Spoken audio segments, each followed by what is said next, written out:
kita bisa mempersiapkan anak itu menjadi penjahat atau menjadi baik, ternyata bisa dipersiapkan gitu loh Bisa dok. dipersiapkan. Jadi sebenarnya kan nggak perlu ditakutin ya dok ya. Ya.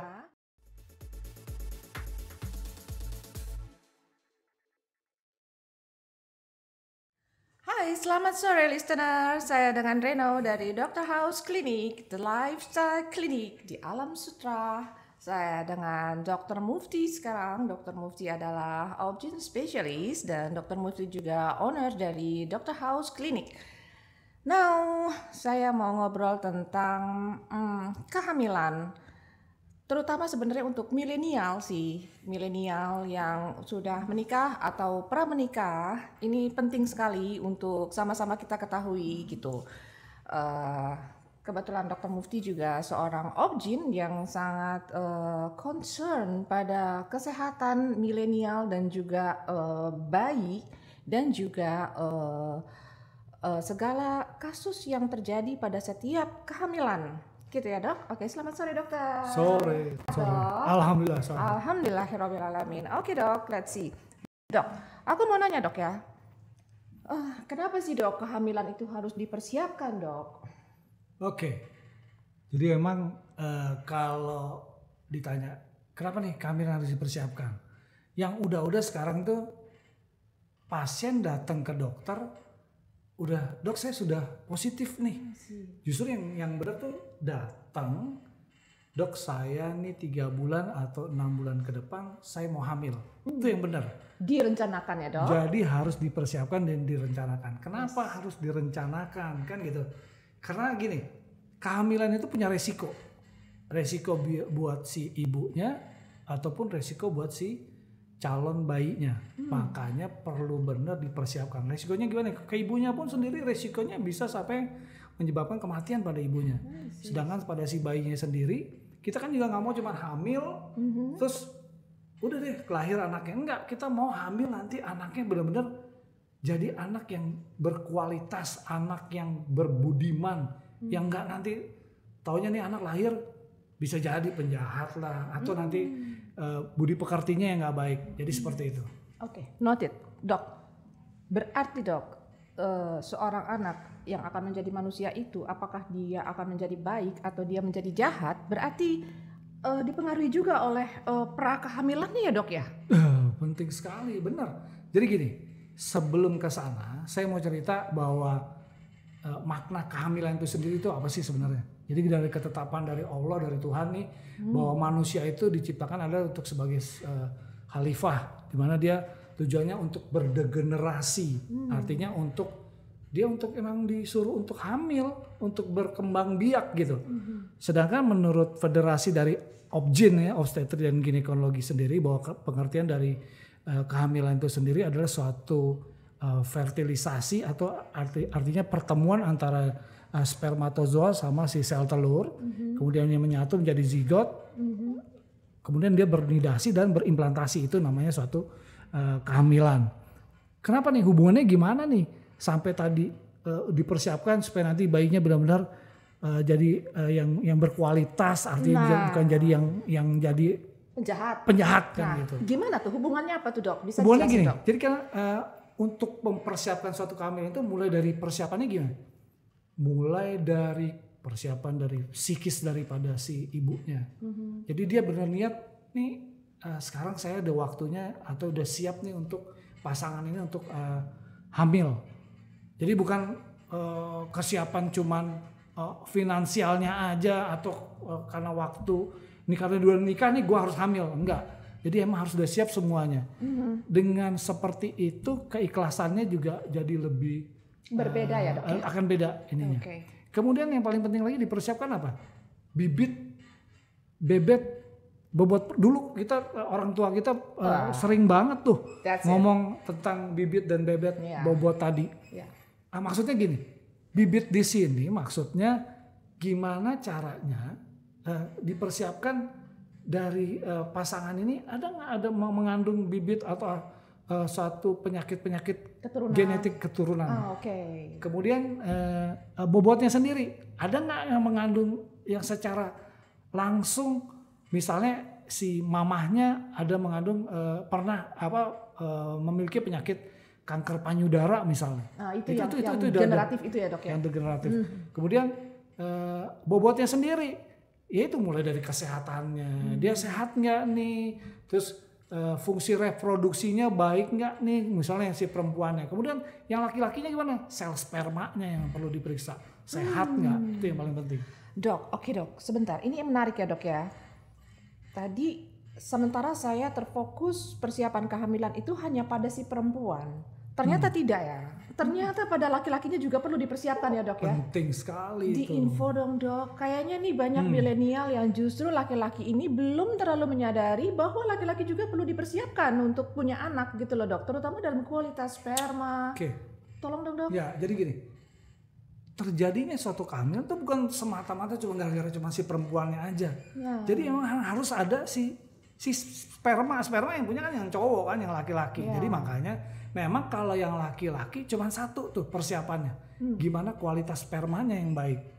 Jadi harus dianalisa spermanya. Sedangkan kalau yang perempuan memang pemeriksaannya dari yang simpel sampai yang kompleks tuh. Ya. Kalau untuk artinya untuk mempersiapkan suatu kehamilan yang sempurna. Jadi seperti itu. Oke, dok. Berarti sesuatu yang penting ya, listener. So, kami berharap para millennials memang sudah sadar akan arti keberadaan eksistensi seorang manusia dari sebelum hamil sampai dia menjadi manusia itu memang benar-benar perlu persiapan lahir batin baik secara spiritual ketuhanan maupun secara medis. Oke, tadi Dr. Mufti sudah menjelaskan mengenai persiapan dari sisi perempuan, dari sel telurnya, dari bibit bebet bobotnya, ada penyakit keturunan atau tidak. Kemudian dari sisi yang penting juga ternyata dari millennials laki-laki. Ternyata penting loh untuk mempersiapkan kualitas sperma. Dan dok sebenarnya itu juga ada terapi ya dok ya untuk kualitas sperma ya? Ada ya dok ya? Ada. Gimana kalau tuh, memang dok? ada. Ada ya? Kalau memang ada kelainan atau ada sesuatu yang kurang itu bisa diterapi. Cuman sebelum ke sana saya sedikit beberapa ada banyak sekarang para milenial suka cerita gitu. Saya enggak nanti saya kalau misalnya menikah saya nggak mau punya anak. Nah, tuh sering tuh sekarang dengar tuh. Sekarang lagi tren dok. Lagi tren banget. Okay. Jadi kalau kita balik lagi tadi yang awal saya bilang bahwa Tuhan udah menciptakan kita untuk berdegenerasi, artinya memang untuk berkembang biak. Itu udah ketentuan dari Tuhan. Ya. Sekarang gini, secara medisnya gimana kalau kita seorang perempuan nih nggak hamil, nggak mau hamil, itu gimana, baik nggak? Sebenarnya ya nggak baik, karena artinya gini, perempuan dewasa yang awalnya ditandai dengan suatu masa pubertas, yaitu kalau perempuan dengan adanya siklus menstruasi, dimana kalau dengan siklus menstruasi yang dengan teratur, baik dia waktunya pas, artinya tiap bulan dia melakukan terjadi haid yang secara teratur, artinya fungsi reproduksinya itu baik. Kemudian waktu dia menanjak lebih dewasa lagi, kemudian dia berumah tangga, itu emang Tuhan udah menciptakan untuk segera dia untuk berkembang biak, artinya untuk hamil. Kalau misalnya sengaja ditahan untuk tidak hamil, akan terjadi di mana fungsi-fungsi reproduksi yang ada akan terganggu pastinya. Misalnya salah satu faktor risiko akan terjadinya kanker payudara itu apabila dia menikah tapi tidak hamil-hamil. Itu salah satu faktor risikonya. Begitu ya dok. Jadi seperti itu. Berarti ada beberapa dari secara medis itu yang memang harus dikeluarkan sesudah dia menikah justru untuk menghindari penyakit-penyakit yang karena zat-zat itu tidak dipergunakan atau dikeluarkan gitu kali ya dok. Kalau bahasa awamnya dok ya. Nah nanti kalau untuk bahasa medisnya mungkin kita bisa gali lebih dalam ya dok ya. Oke. Dok, kemudian dok ya. Tadi dok kita bicara pada persiapan kehamilan nih dok ya. Sebenarnya dokter bisa kasih nggak sih dok kira-kira yang prinsip aja deh persiapan kehamilan tuh apa aja sih dok yang perlu dipersiapkan, karena kan tadi kan resiko-resikonya nih kan dok masalah kematian pada saat melahirkan atau kehamilan. Nah ini kan concern banget di Indonesia nih, banyak kasus ya dok ya. Mungkin bisa diulas dok, kenapa diperlukan persiapan kehamilan meracu pada itu tadi dok. Di Indonesia banyak kasusnya kematian pada kehamilan atau pada saat melahirkan. Oke, jadi kenapa nih apa aja sih artinya gini, apa aja kesiapan untuk jadi hamil ini. Pertama Dan mulai selamat gitu dok. dan selamat. Mulai dari sebelum hamilnya, kemudian selama hamilnya, sampai waktu persalinannya itu udah dipersiapkan. Sebelum hamilnya apa yang perlu dipersiapkan? Yang paling penting apa? Nutrisi daripada si ibunya sendiri misalnya.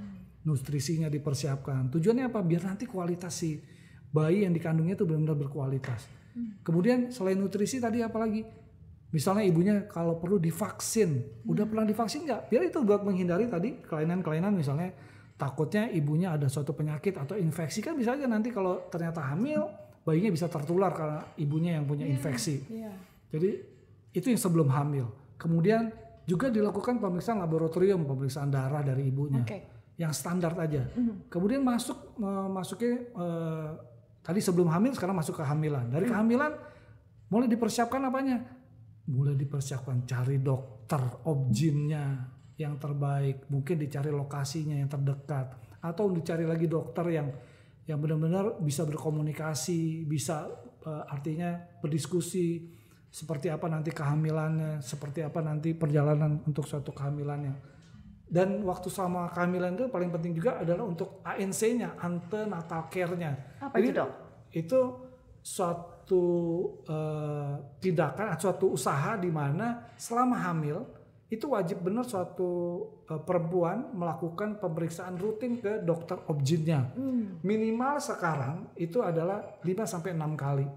Sementara kehamilan itu kan ada 3 trimester. Trimester pertama itu mulai dari awal kehamilan sampai 12 minggu itu minimal 2 atau 3 kali pemeriksaan. Nanti masuk trimester kedua di atas 13 minggu sampai 27 minggu itu minimal ada 2 kali pemeriksaan. Nanti di trimester trimester 3-nya minimal ada 3 kali pemeriksaan selama hamilnya. Jadi itu persiapan untuk selama kehamilan. Udah masuk ke persiapan, masuk ke persalinannya, itu penting sekali. Ya selain tadi udah cari dapat rumah sakitnya, nanti persiapan persalinannya. Persalinan cuma ada 2 caranya ya, secara normal melalui pervaginam, artinya secara normal lewat bawah, atau secara sesar ya, per abdominal. Jadi itu semua sesuai dengan indikasi atau artinya dokter yang menentukan. Mungkin seperti itu. Dok, dari beberapa interview yang pernah saya lakukan pada generasi milenial dok ya, saya bertanya kenapa kalian tidak terlalu interest untuk punya anak sesudah menikah gitu dok, dan kebanyakan jawaban mereka begini dok, saya takut sekarang zamannya LGBT, terus ada HIV, yang seperti itu dok ya, jadi saya takut nggak bisa mendidik anak saya, takutnya seperti itu, sehingga saya nggak mau ambil resiko itu. Tapi tadi dokter bicara, ternyata kita bisa mempersiapkan anak itu menjadi penjahat atau menjadi baik, ternyata bisa dipersiapkan gitu loh dok. Jadi sebenarnya kan nggak perlu ditakutin ya dok ya. Nah ini yang mungkin perlu disosialisasikan ke millennials. Jangan takut pada hal itu selama kita melakukan persiapan, gitu kan dok? Nah dok, sebelum kita closing dok, karena bisa nggak dok poin-poinnya aja tadi mengenai bisa menjadi manusia baik, berkualitas, atau bisa menjadi penjahat, itu bagaimana kaitannya dengan persiapan sebelum kehamilan? Itu poin paling penting dok dari podcast kita sore ini. Yang pertama persiapkan mulai dari tadi tuh bibit, bebet, bobotnya. Mulai dari gimana kualitas spermanya, gimana sel telurnya, gimana kesehatan ibunya, ya. Kemudian yang paling penting lagi selama kehamilan harus diperiksa secara teratur. Mungkin itu yang paling penting. Dok, itu berarti kualitas sperma mungkin bisa mempengaruhi pada kualitas manusia kah? Wah, kalau secara, jadi gini, itu masih butuh penelitian yang lebih lanjut lagi. Cuman artinya kalau memang di spermanya, kan nanti dari pemeriksaan sperma itu dinilai itu ada melihat dari kualitas sama kuantitasnya. Jadi dari sana secara mikroskopik dan makroskopiknya bisa dinilai. Tapi yang paling penting di mikroskopiknya itu sendiri. Dari mikroskopik mulai dari progresivitas dari spermanya gimana. Mana yang paling progresif itu yang paling baik. Yang artinya yang progresif itu yang cepat lurus ke depan ke atas gitu. Itu yang paling minimal udah harus di atas 30%. Kemudian yang paling lagi dinilai adalah motilitas daripada bukan motilitas, bentuk dari si sperma. Jadi bentuk sperma itu normalnya ada yang lonjong, kemudian kepalanya lonjong, kemudian dia punya leher, kemudian dia ada ekor. Itu yang sempurna. Perfect. Jadi ada yang ketemu ternyata bentuknya yang normalnya cuma 2%. Sementara yang abnormalnya bisa sampai 90% lebih gitu. Artinya apa? Yang kepalanya lonjong nih cuma ada 2, yang lainnya misalnya bopel-bopel, atau si lehernya nggak ada, atau si ekornya nggak ada. Itu bisa mempengaruhi kualitas daripada nanti produk dari si bayi itu sendiri. Berarti ada terapinya ya dok untuk kualitas sperma? Ada ya dok ya? Ada. Oke, nice. Oke, listener, saya rasa poin utama dari pembicaraan saya dengan Dr. Mufti sore ini udah dapat poinnya mengenai persiapan sebelum kehamilan. Dan ini penting sekali untuk para millennials dan juga para orang tua yang memiliki anak millennials yang akan menjelang menikah.